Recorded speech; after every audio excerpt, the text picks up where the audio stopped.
The Lurking Fear, Chapter 3, What the Red Glare Meant.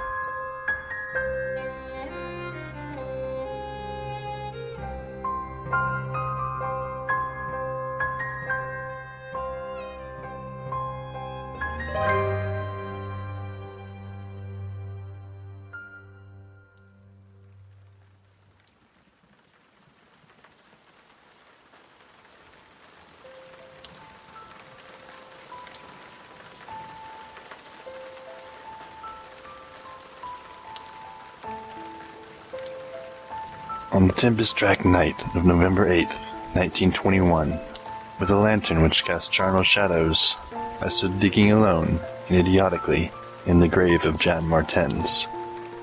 I had begun to dig in the afternoon because a thunderstorm was brewing, and now that it was dark and the storm had burst above the maniacally thick foliage, I was glad. I believe that my mind was partly unhinged by events since August 5th. The demon shadow in the mansion, the general strain and disappointment, and the thing that occurred at the hamlet in an October storm.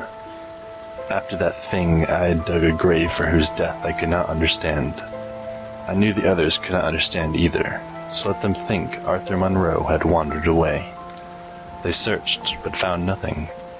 The squatters might have understood, but I dared not frighten them more. I myself seemed strangely callous. That shock at the mansion had done something to my brain, and I could think only of the quest for a horror now grown to a cataclysmic stature in my imagination, a quest which the fate of Arthur Monroe made me vow to keep silent and solitary. The scene of my excavations would alone have been enough to unnerve any ordinary man. Baleful primal trees of unholy size, age, and grotesqueness leered above me like the pillars of some hellish druidic temple, muffling the thunder, hushing the clawing wind, and admitting but little rain.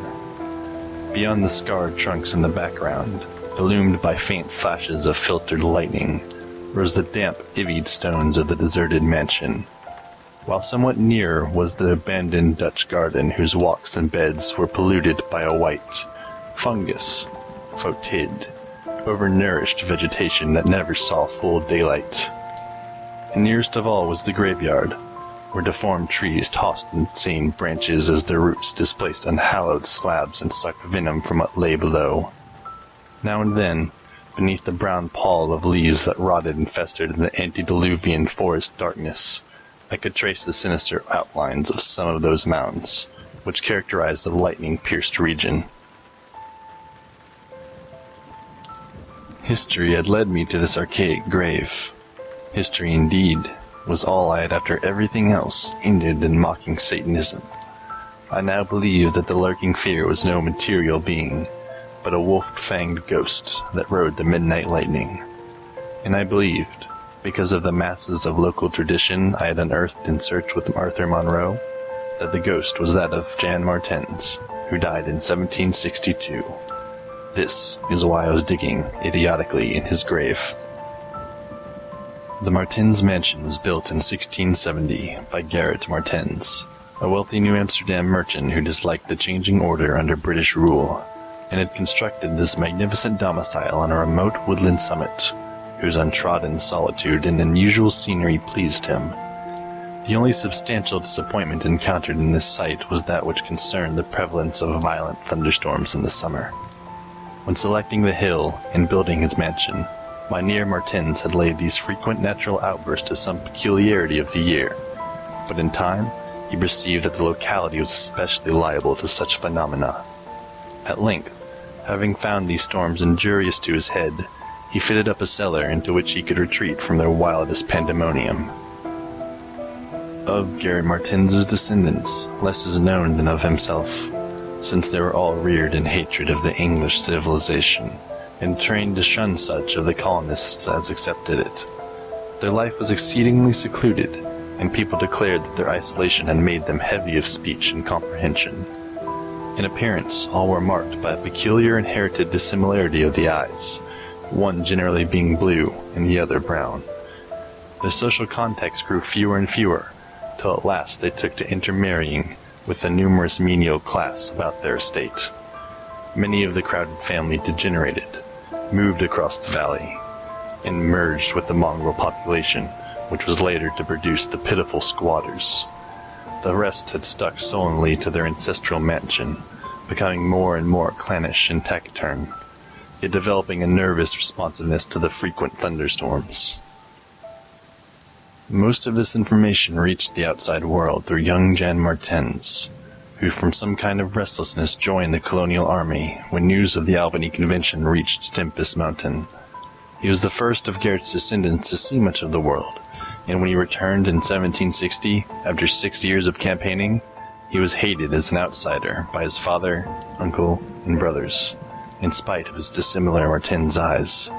No longer could he share the peculiarities and prejudices of the Martenses, while the very mountain thunderstorms failed to intoxicate him as they had before. Instead, his surroundings depressed him, and he frequently wrote to a friend in Albany of plans to leave for the paternal roof. In the spring of 1763, Jonathan Gifford, the Albany man of Jan Martens, became worried by his correspondent's silence, especially in view of the conditions and quarrels at the Martens mansion. Determined to visit Jan in person, he went into the mountains on horseback. His diary states that he reached Tempest Mountain on September 20th, finding the mansion in great decrepitude. The sullen, odd-eyed Martenses, whose unclean animal aspect shocked him, told him in broken gutturals that Jan was dead.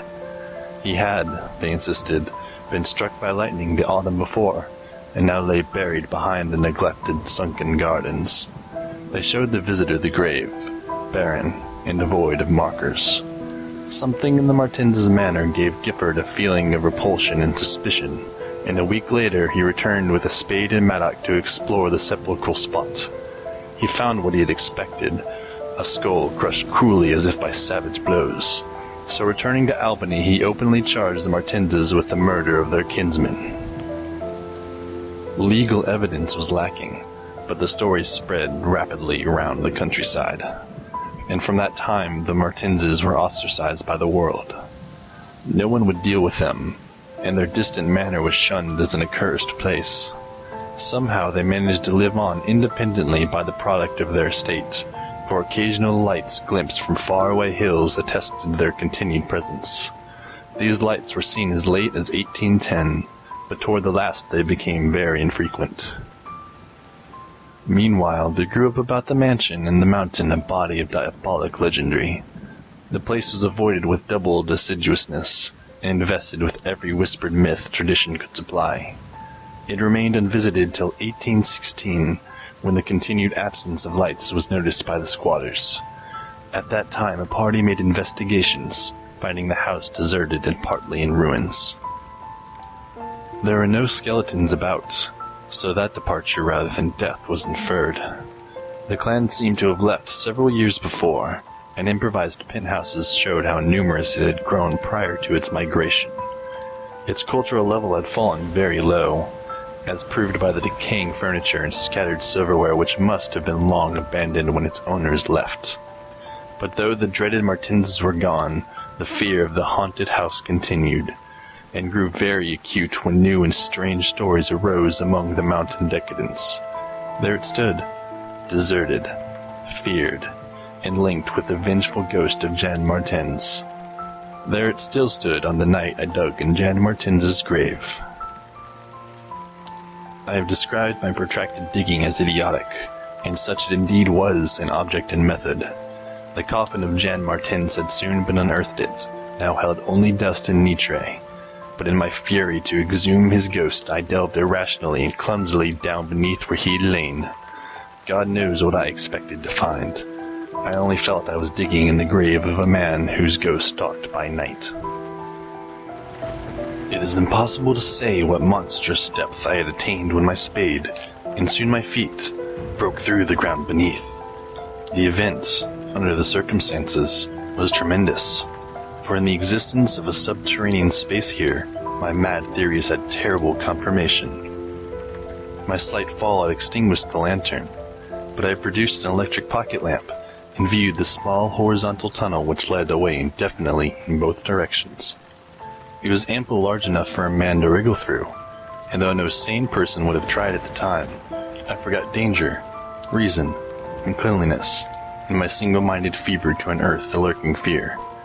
Choosing the direction toward the house, I scrambled recklessly into the narrow burrow, squirming ahead blindly and rapidly, and flashing but seldom the lamp I kept before me.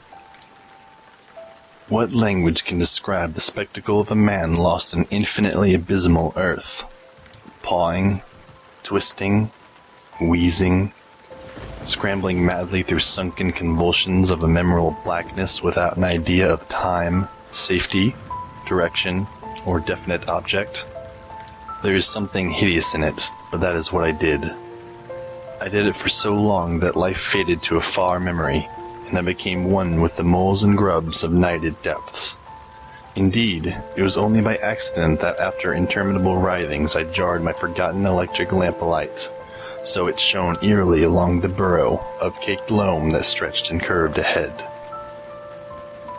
I had been scrambling in this way for some time, so that my battery had burned very low, when the passage suddenly inclined sharply upward, altering my mode of progress.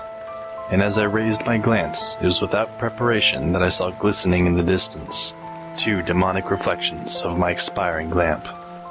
2 reflections, glowing with a baneful and unmistakable effulgence, and provoking maddening nebulous memories. I stopped automatically, though lacking the brain to retreat. The eyes approached, yet of the thing that bore them I could distinguish only a claw. But what a claw! Then, far overhead, I heard a faint crashing which I recognized. It was the wild thunder of the mountain, raised to hysteric fury. I must have been crawling upward for some time, so that the surface was quite near, and as the muffled thunder clattered, those eyes still stared with vacuous viciousness. Thank God I did not know what it was, else I should have died. But I was saved by the very thunder that had summoned it, for after a hideous wait there burst from the unseen outside sky one of those frequent mountainward bolts, whose aftermath I had noticed here and there as gashes of undisturbed earth and fulgurates of various sizes. With cyclopean rage, it tore through the soil above the damnable pit, blinding and deafening me, yet not wholly reducing me to a coma. In the chaos of sliding, shifting earth, I clawed and floundered helplessly till the rain on my head steadied me, and I saw that I had come to the surface in a familiar spot. A steep, unforested place on the southwest slope of the mountain. Recurrent sheet lightnings illumined the tumbled ground and the remains of the curious low hummock which had stretched down from the wooded higher slope. But there's nothing in the chaos to show my place of egress from the lethal catacomb. My brain was as great a chaos as the earth, and as distant red glare bursts on the landscape from the south I hardly realized the horror I had been through. But when 2 days later the squatters told me what the red glare meant, I felt more horror than that which the mold burrow and the claw and eyes had given. More horror because of the overwhelming implications.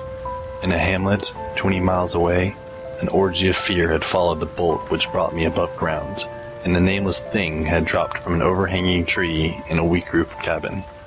It had done a deed, but the squatters had fired the cabin in frenzy before it could escape. It had been doing that deed at the very moment the earth caved in on the thing with the claw and eyes.